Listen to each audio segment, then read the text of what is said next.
এতগুলো টাকা দিয়ে জিনিসগুলো এনে কি আমি ঠকে গেলাম? পুরো 10,000 টাকা। জানি না বাবা ভেতরে কি আছে, সত্যি কি ধাতু আছে নাকি মিথ্যে। তো ভিডিওটা তোমরা পুরোটা দেখো, দেখে আমি কি কাজটা ঠিক করলাম কি ভুল করলাম সেটা আমাকে কমেন্টে জানিও।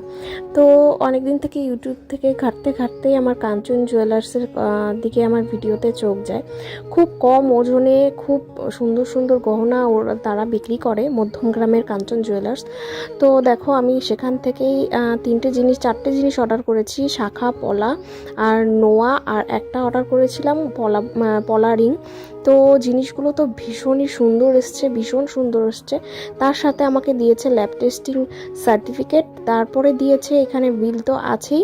তো আমি যখন তখন চেষ্টা করলেও আমি ট্রাই করে নিজেই টেস্ট করতে পারবো। হ্যাঁ, দুর্ভাগ্যবশত আমার হাতের রিংটা ছোট হয়ে গেছে। কেমন লাগলো ভিডিওটা অবশ্যই জানিও। টাটা।